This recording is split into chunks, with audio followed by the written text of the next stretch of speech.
চিনি পোৱা সকলে চিনি পাইছে নিশ্চয়। এইখন হ'ল বাপিদাৰ বিয়া। সকলো লগৰ পৰা সৰু ডাঙৰ সকলোৱে বহুত এনজয় কৰিলে, মানে ফূৰ্তি কৰিলে মন খুলি।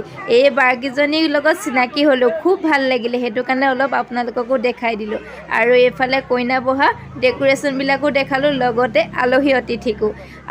কইনাক আচলতে ময়ে অলপ সজাই দিলোঁ। যিখিনি বস্তু আছিল সেইখিনিয়ে সজাবলৈ চেষ্টা কৰিলোঁ। কেনেকুৱা লাগিছিলে কইনাগৰাকীক জনাব। এইফালে কফিও খাই ল'লোঁ। লগতে কইনাগৰাকীক ঘৰৰ পৰা বোলে আলহী আহিছে, সেইটো কাৰণে কইনাগৰাকী ওচৰতে অলপ বহি আছোঁ আৰু কইনাগৰাকীয়ে ফোনত কথাও পাতি আছে। দেখিছেনে কইনাগৰাকী কেনেকুৱা লাগিছে জনাবচোন। একেবাৰে চিম্পুলত সজাব ক'লে আৰু এনেদৰে সজাই দিলোঁ।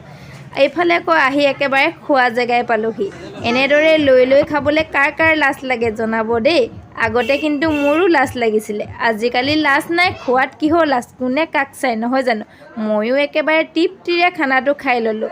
পোলাও খালোঁ, ভাতো খালোঁ, যি আছে সকলোবিলাক লৈ ল'লোঁ। এইফালে পাকঘৰ আৰু এয়া ৰাতিপুৱা হৈ যোৱা নিয়ম কিছুমান আপোনালোককো দেখাবলৈ চেষ্টা কৰিলোঁ।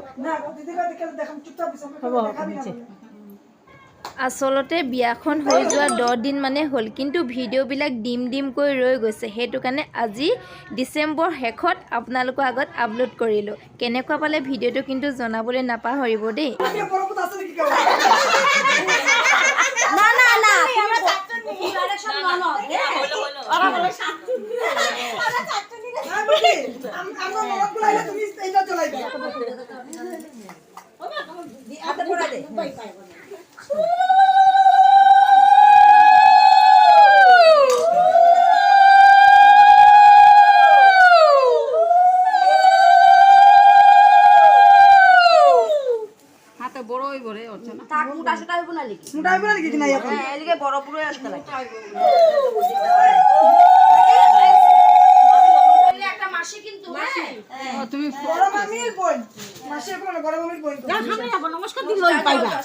নমস্কাৰ পাইবা না।